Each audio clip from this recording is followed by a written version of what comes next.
Hi there. Welcome to Productivi-Tree.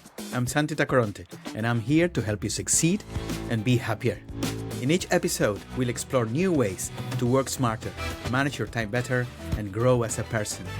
We'll share fresh ideas, find ways to improve, and help you become your best self at work, in life. Join me as we learn and grow together on Productivi-Tree.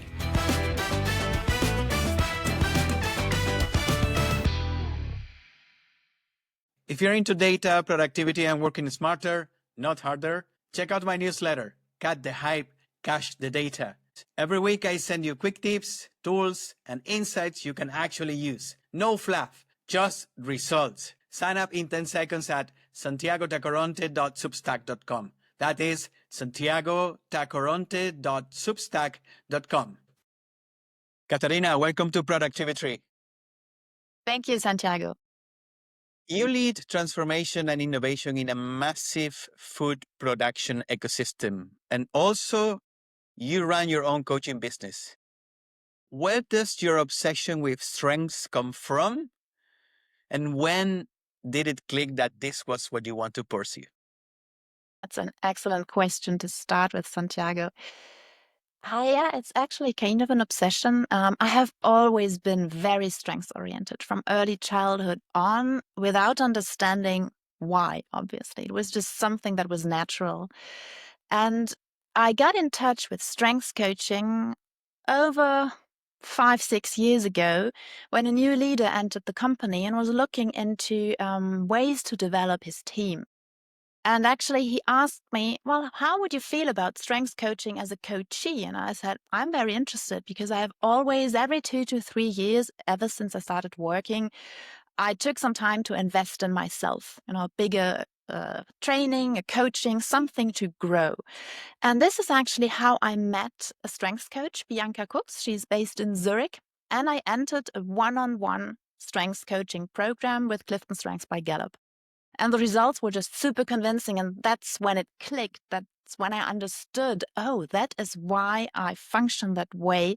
And that's why I have always been very strengths oriented. I would always rather turn towards activities that I was good at and become great at them, rather than working on things that I'm not good at, had no talent for, and, to just sort of improve them a little bit. And that's when it clicked for me. And then I had the opportunity to experience strengths coaching in a team development setting where I was a team member.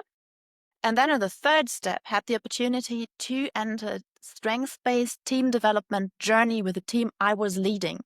And once I had done all that, I thought, okay, that's really a great tool, a great methodology, and I want to train as a strengths coach as well. So it was journey. At one point, I understood how I function and why.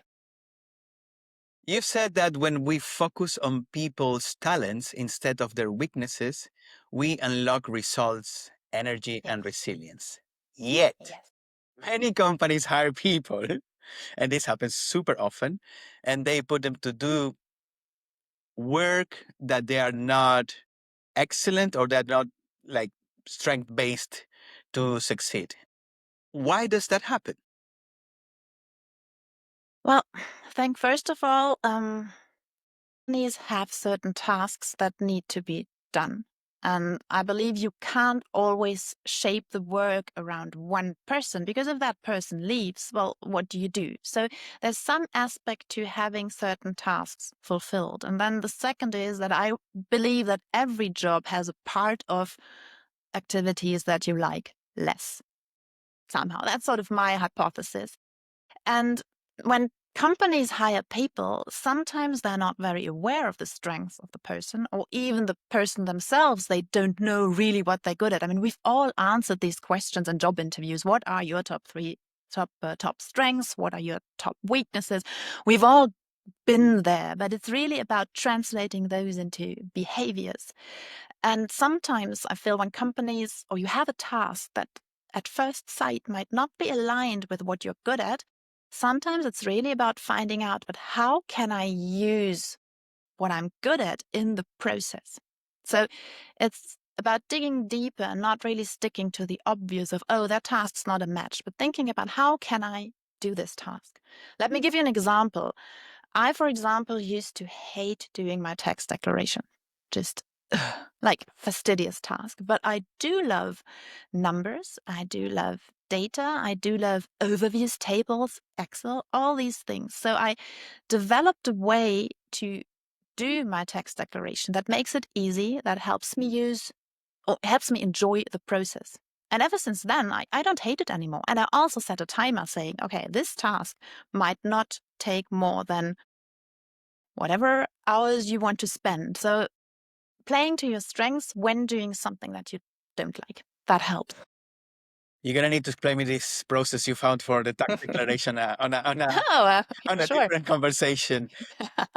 You work a lot with Gallup's Clifton Strengths tests, and it's central to your work.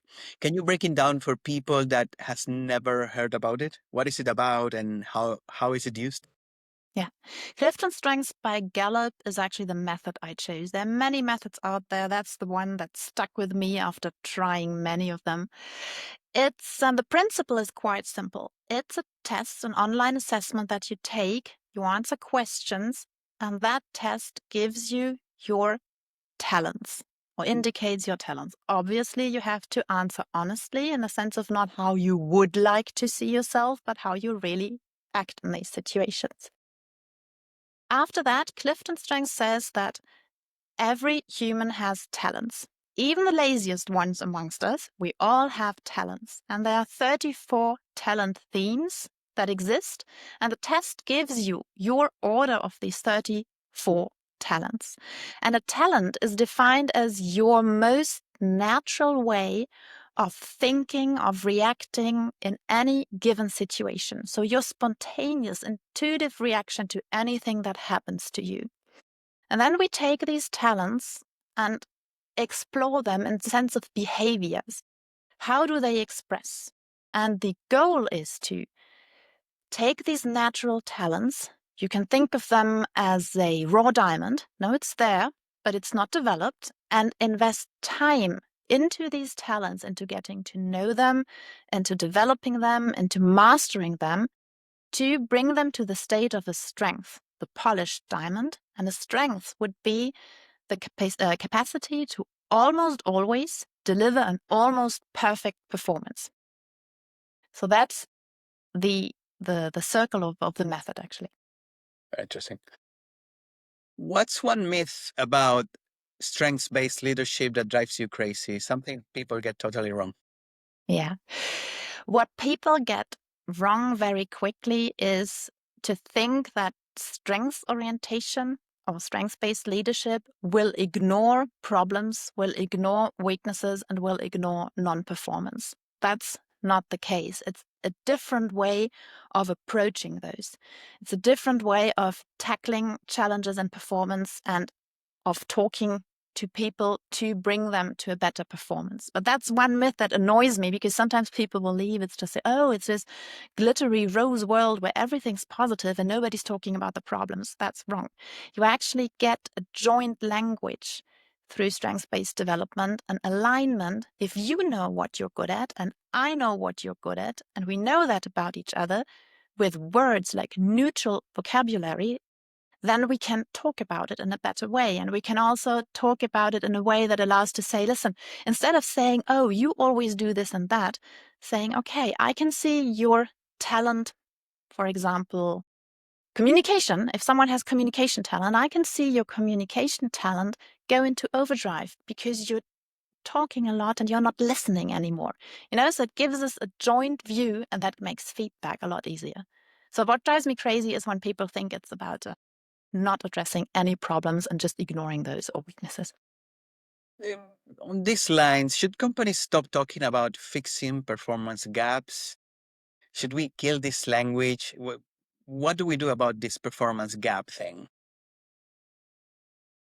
From my point of view, but I'm also a very result and performance oriented individual, no, performance is part of the game.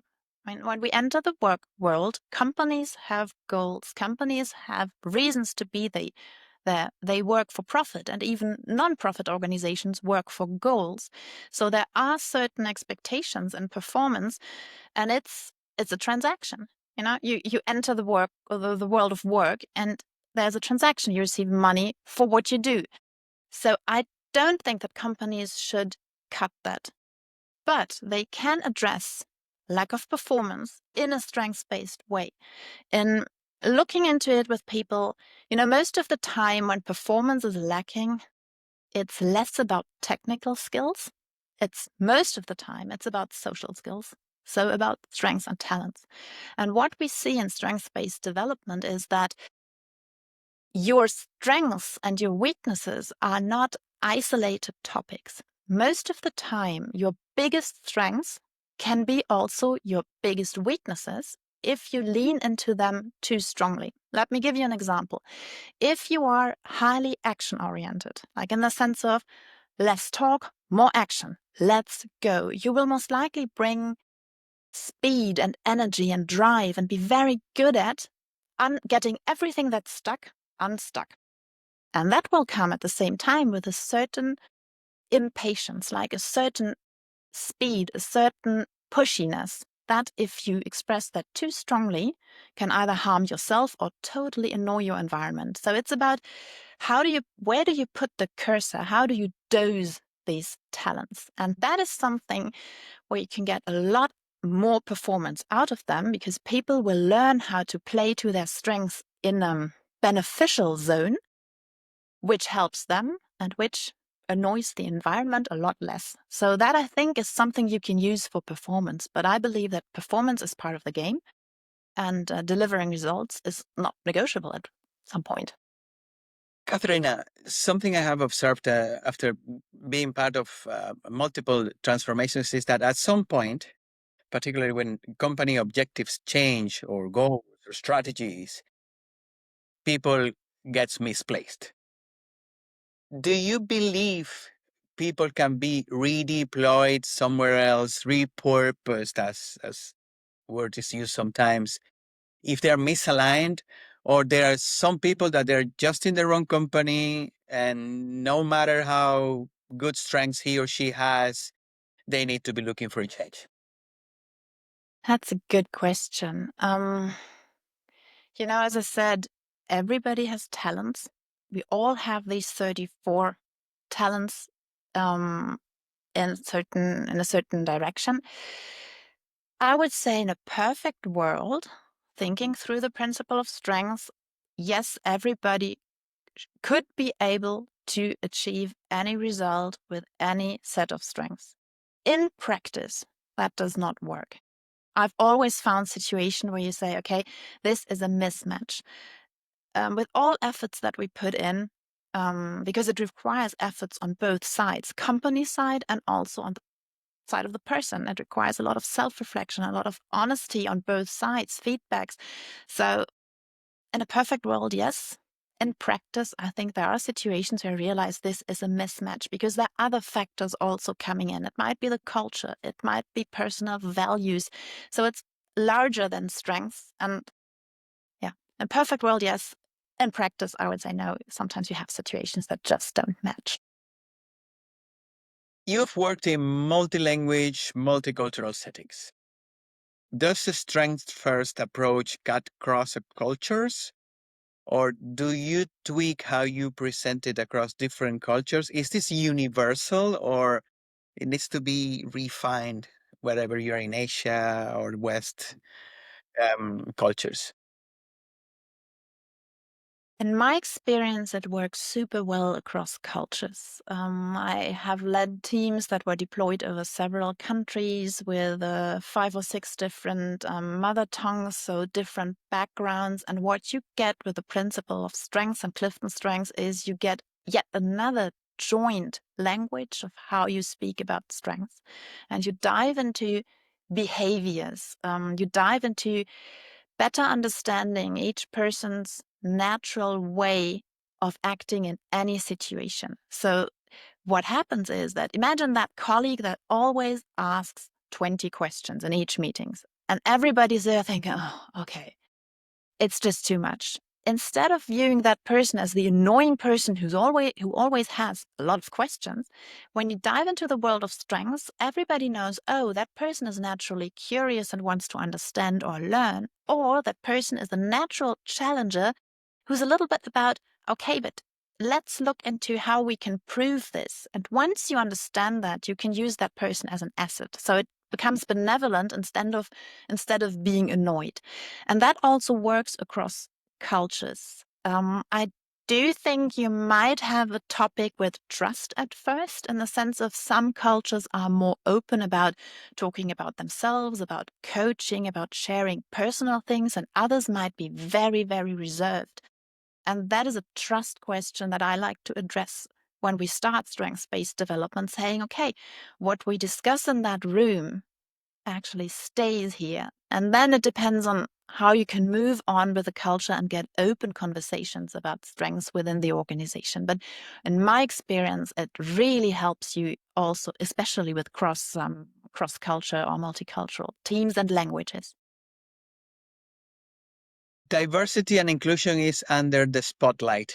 Many companies are withdrawing support, others are reducing it.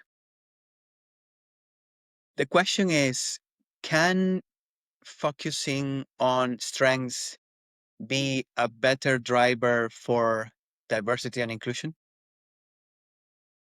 Yes, definitely. Not in the sense of male, female, or gender, or that not.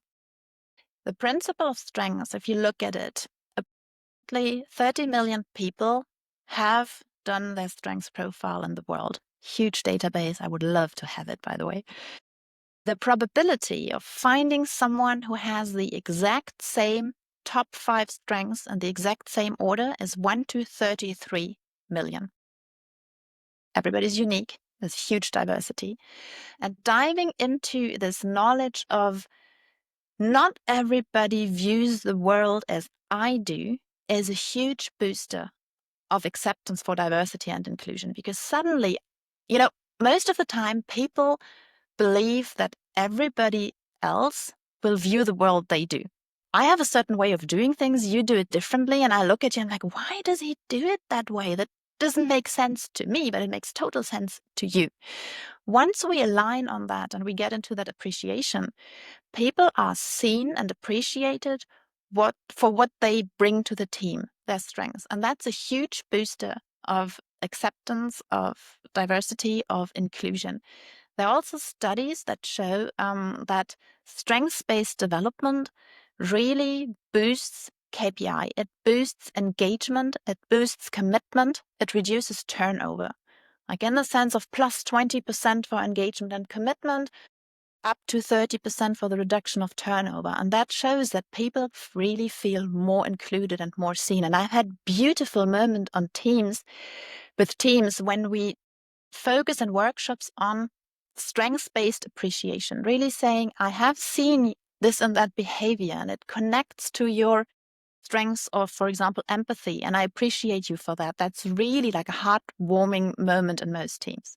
So I believe it's a huge booster, but it's underrated because you have to think about it a little to understand the power that it brings. Psychological safety is a term that is central to your work.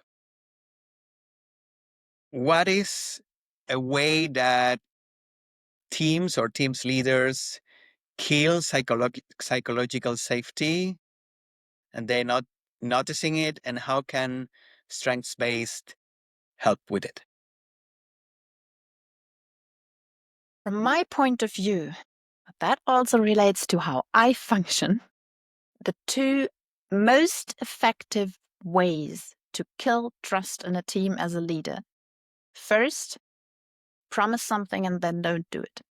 So, don't stand up to your actions. That's super efficient. And I'm not talking about the, innocent one time I forgot to give you that information. Like really promise people things and then don't keep your promise. Solid way. The second one that I've seen is unpredictability. Like if a team never knows in which humor I will show up in the morning, that creates fear. Or if my team cannot foresee my decisions because they don't know how I function, they don't know my values, and my decisions are totally random, that's also a killer for trust, in my opinion. And those are two huge watch outs because they can be related to your strengths as well.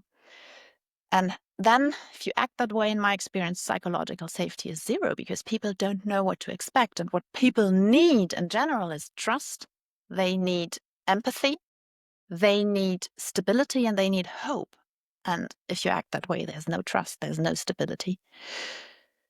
You can, strengths-based development can help you a lot because if we get to know each other, we align on these strengths, we have a joint vocabulary, and we mutually understand why I think this way and why you think this way, we have a better understanding and we can also anticipate. And the team can also give me as a leader feedback based on my strengths. It becomes easier. Let me take an example. I have a lot of drive. I'm someone who gets things done, right? Productivi-Tree, that's why we're here. So I bring a certain speed, energy, and drive forward. And that comes obviously with a strong urge to get things moving. So I'm not the most patient person. I move quickly. And my team knows that. And when they need more time, they tell me because they know otherwise I will speed. I always have to watch out to bring everybody with me, and my team helps me. They just tell me, hey, give us a day or two and we'll get back to you. And then I'm fine, and that brings more of an understanding in a team instead of sitting there in silence and thinking, oh, my leader always does this and that and I don't like it. Obviously, it takes courage to address these topics. Hey, quick break. If you're into data, productivity, and working smarter, not harder, check out my newsletter, Cut the Hype, Cache the Data. Every week I send you quick tips, tools, and insights you can actually use. No fluff, just results. Sign up in 10 seconds at santiagotacoronte.substack.com. That is santiagotacoronte.substack.com. Now back to the episode. In your role, you lead innovation and digital transformation.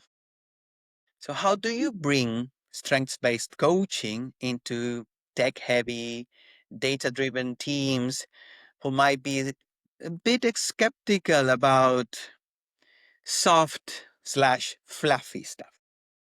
Yeah, always the risk of being perceived as super fluffy. Two things here I need to distinguish between my two roles. I have my main occupation in a corporate role with Elsa Group, and I have my company on the side. So in the corporate setting, I do not coach my teams. If we work with strengths-based development, it's someone else, another trainer, another coach who comes in. I do as a leader on a daily basis. We develop the principle. I'm the one who always brings it up, but I'm not their coach. I think there's a strong setting. Back to your question. I was actually also expecting a lot of resistance or skepticisms from tech teams also because tech teams are very male dominated. So maybe less of an affinity to softer topics, all that being maybe biases that we have. What I found out is that tech teams, data teams, digital teams super quickly adhere to the principle of strengths-based development. For me, it's super important to work with a method where there's science behind it. So I come in with facts and numbers. There are studies, the impact of strengths-based development on KPI. There are numbers and facts behind it because I don't want that fluffy thing of, oh, we're having a nice workshop and nothing's coming out of it. I always measure the current state and then we work with strengths. What do we get? So it's always for me about it. It's not about just doing team development for the sake of team development. It's really about how do we bring more impact and more results to the teams. And I found that these tech teams adhere super quickly, open up very quickly. Also, pure male teams really, and they truly enjoy that journey of having a joint vocabulary and diving into this in that framework, in that safer framework with the science behind it, enjoy diving into the topic. But I also expected a lot more resistance, to be honest.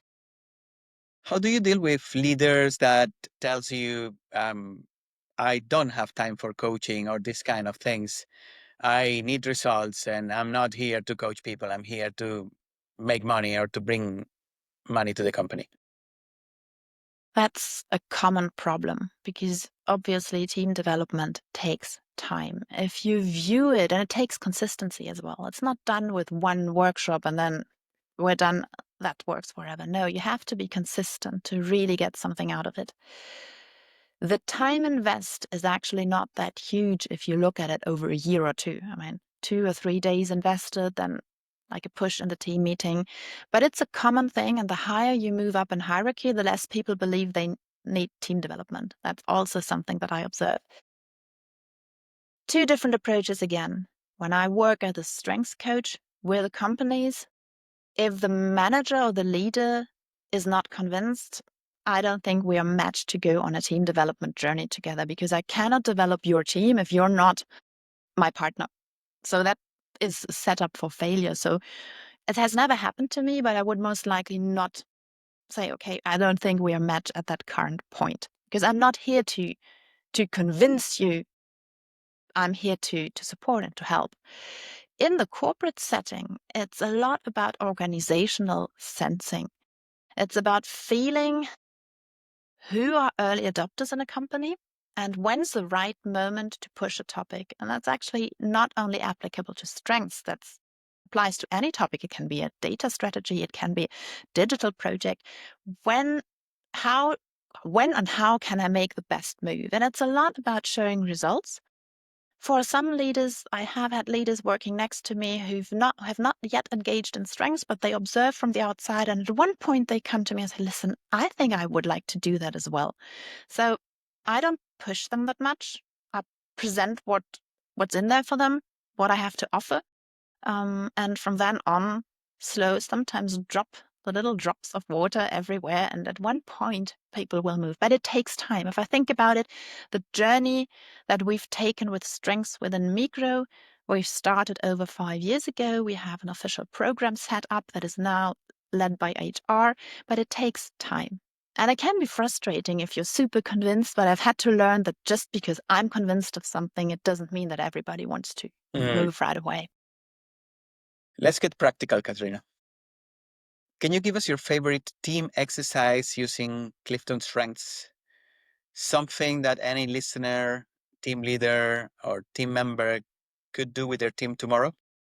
Yes, it's actually one of my favorite exercises, and it doesn't require Clifton Strengths yet, because Clifton Strengths would mean everybody has to do the profile. So there's a step before that, and sometimes that hinders people because, I mean, the financial investment is not a lot, but it still hinders people to move. But one exercise that I really love that opens up great conversation, and maybe you can try it with your team tomorrow and give me feedback, is everybody gets 3 Post-its. And on 2 of the Post-its, you write a strength of yours that is true. For example, getting things done and communication skills. And on the 3rd one, you write something that's a lie, like, I'm super patient. And then everybody puts their Post-it on, and the team has to guess which ones are true and which ones are false. If you combine that with a little bit of humor, in the sense of the one that's a lie, you take something that's really funny and you clearly know you don't have it, then you bring in a good moment of laughter. And normally good conversations come from there, because people start saying, oh yeah, I do see you for your organization skills, because you organize our team meetings very well. Or they get a good laugh and they say, yeah, you're really not organized. So that is an exercise that is super easy, and that's a first conversation opener about how I see myself and how you see me. And then you can move on from there. And obviously, you can always connect these strengths that you use in everyday vocabulary. You can later then connect them to Clifton Strengths once you do the test. How much time should people invest in their weakness? This is a question that comes back to my head again and again and again. Should I completely ignore my weakness and just focus on what I'm great at? Should I try to be a bit better on those things that I'm not so great? First of all, no, I don't think we should ignore our weaknesses. Most of the time, your biggest strengths are your weaknesses when they're not well dosed, and you use them too strongly. So first thing is that awareness of where I'm good at and that my strengths can actually express on a scale of maturity as well, of being beneficial or not beneficial. And then it's about observing myself on a daily basis. And once you dive into the principle of strengths, you will realize, taking again that example of someone who brings in energy and drive, you will realize, oh, in that setting, I got a project team unstuck, and that was beneficial. And in that setting, I actually created chaos because there was no need for someone coming in and like bringing everything upside down. We should not ignore our weaknesses. It is about how we manage them using our strengths. If you think about, again, you're someone who is good at communication, will maybe talk a lot. If that person has also empathy, they can sort of combine the two and say, okay, I try to sense when I'm in a conversation when I'm talking too much. And then I can dial the communication down and bring the empathy up. It's a lot about balance. So no, don't ignore your weaknesses. It's about being aware of them. But what in the principle of strengths orientation does not work is to say, we'll take on that list your number 34, like your least natural way of acting, and we'll try to bring that up. Imagine if you don't have natural authority, that's absolutely not your thing, and you work in a very authoritative environment, it doesn't help you if someone comes and says, oh, you have to show more authority, because that's just not your way. You can try, you can act, but then you're in a mismatch, you know? So it's more about looking into your top strengths of thinking, okay, how can I impose myself or obtain my goals by playing to my strength set? Do I maybe develop relationships? Do I maybe create a great vision that makes people adhere? It's a different way. The principle is, the traditional way of developing people is the best in an organization all behave the same, versus in strengths-based orientation, strengths-based development is the best in an organization all obtain great results, but the way to get there is different. That's the thought behind it. And that takes tolerance, right? It's about diversity. I have to accept that other people do it differently. Of course. Katarina, here in Europe, data privacy it's of biggest concern perhaps than other areas of the world, and is tighter, and it's becoming increasingly difficult to run strengths-based tests among teams. What's your advice for people managers that want still to use the methodology but are a bit afraid of, should I ask this to my team or not? Data protection is crucial. It's extremely important, and personal information to protect that is important. And I can see that we're getting more and more training on these topics. So it's great that you bring it up. First thing, I mean, companies who offer assessments, and I think it applies to any form of assessment, not only CliftonStrengths, they also have to respect data security and laws. So you have to make sure that the company is in alignment with the law of the country you're working in. The second thing is, example with CliftonStrengths, Gallup has servers in different countries. If you're a big company, you can get in touch and see, could we maybe have all profiles stored on a certain server? Normally, when you do the test, you create your own profile and you own that profile. It's not the company you work for that owns the profile. So you can at any time ask for deletion of your data or decide who you want to share with.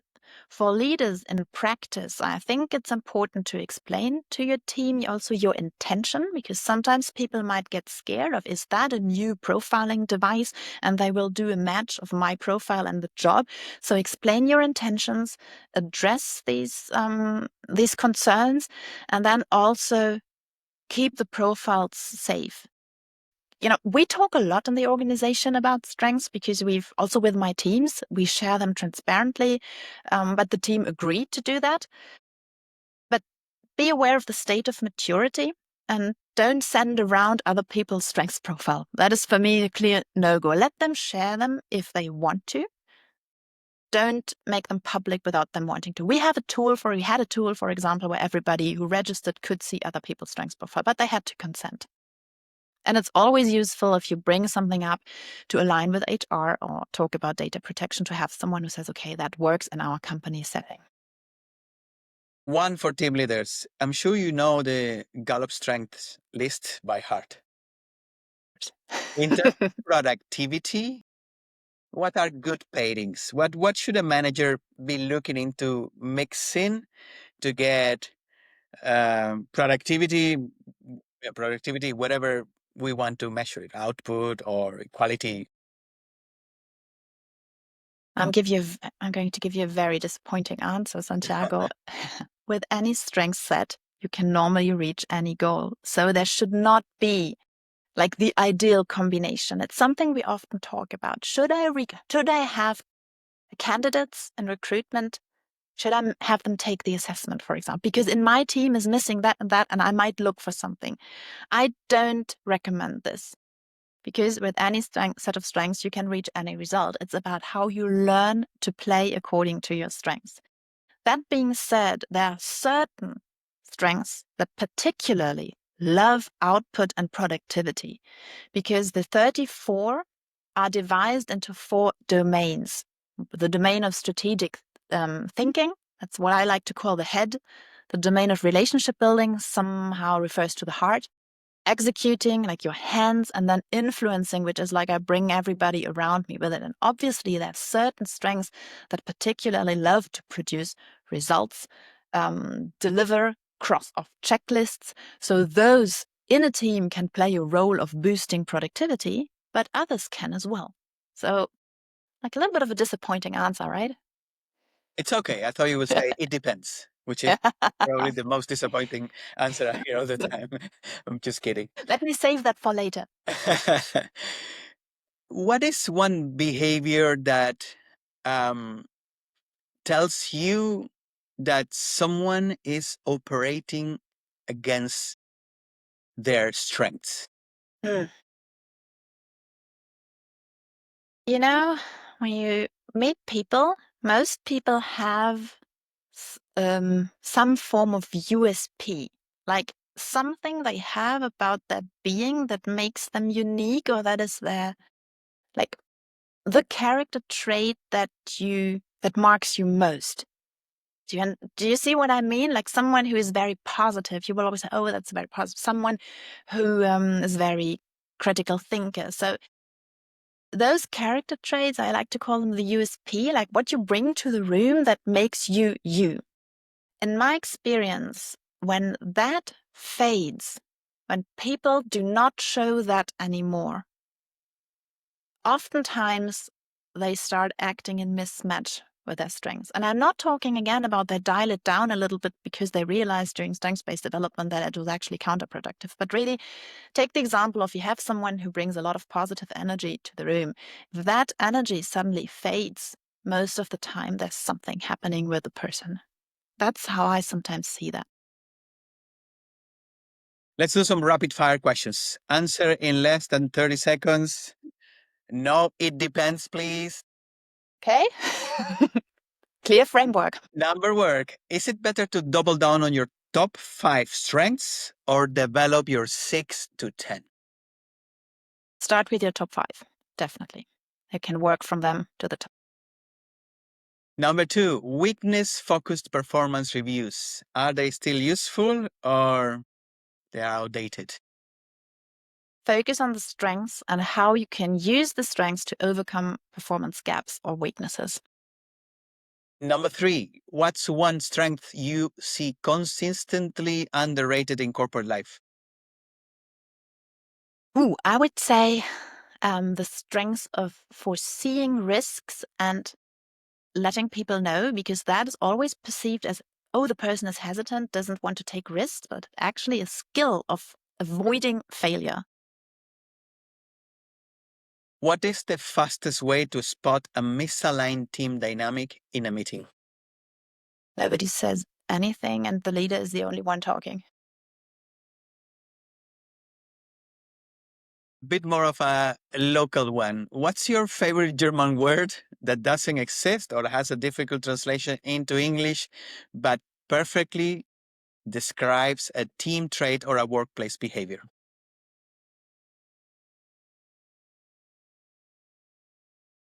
I can think of one word in the Clifton Strengths principle that really translates weirdly or is very clear in German. It's in German, it's Kontaktfreudigkeit, like someone who loves to be in touch with other people, which in English translates to winning others over, which sounds a little bit manipulative. And in French was translated with charisma, and it's actually not the same. So Katerina, if you could give one piece of advice to someone who feels stuck in their current role, they know they have strengths, but they don't know how to use them, perhaps, what would it be? my advice, if someone feels stuck, and it's painful, but I'm convinced of this, is radical acceptance and get to own your reality. Stop searching or stop blaming everybody else around you. Get down to the circle of control and concern and own your part of the game. It's super useful to get to know your strengths, to get to know your values, your core values, what's not negotiable for you, to get to know your purpose. And from there, you can then get unstuck. But I would always start with, as painful as it is, own your reality and accept your part of the situation. Can you recommend a good book to the audience on strengths-based development? Yes, there are many good books. One I really enjoyed, and that's maybe the power of the principle, is it's called Strengths-Based Marriage. I thought that was a little bit outdated in the title. It could have been called Strengths-Based Partnership in 2025, but that's a different story. It's about how you can use your strength in your personal life, in your partnership as well, because you can use that principle in your work life for yourself as a team, but also in your private life. And it helps a lot in understanding. So I found that book super interesting, yet it helps to convince your partner to take the test as well. And that might be the tough part of the work. How can listeners connect with you, learn more about you as a coach, as a speaker? How can people get in touch? Active on LinkedIn, and that's actually also where we met. So over LinkedIn, over my profile, that's quite easy to get in touch with me. I also have a website, it's also in link on LinkedIn. So, but I would say LinkedIn is the most efficient part because I'm active there and I talk about digital, I talk about data, about transformation, leadership, and obviously strengths coaching. Katerina, this was a master class. I really want to thank you for this 40 minutes of very insightful and actionable insights. I live with a lot of food for thoughts as a team leader on ways I can capitalize on the strengths of my team and myself. And I wish you really, really good in the future. And thank you very much for being with us today. Thank you so much, Santiago. It was a great pleasure talking to you. Thank you. If you're into data, productivity, and working smarter, not harder, check out my newsletter, Cut the Hype, Cash the Data. Every week I send you quick tips, tools, and insights you can actually use. No fluff, just results. Sign up in 10 seconds at santiagotacoronte.substack.com. That is santiagotacoronte.substack.com. Thanks for listening to Productivi-Tree. I hope you found something useful in today's episode. If you did, and it helps improve your life even a tiny bit, that'll make me really happy. Remember, you can find Productivi-Tree on all major podcast platforms like Spotify, Apple Podcasts, and Google Podcasts. If you enjoyed the show, why not share it with a friend who might also find it helpful? Until next time, and keep growing and stay productive.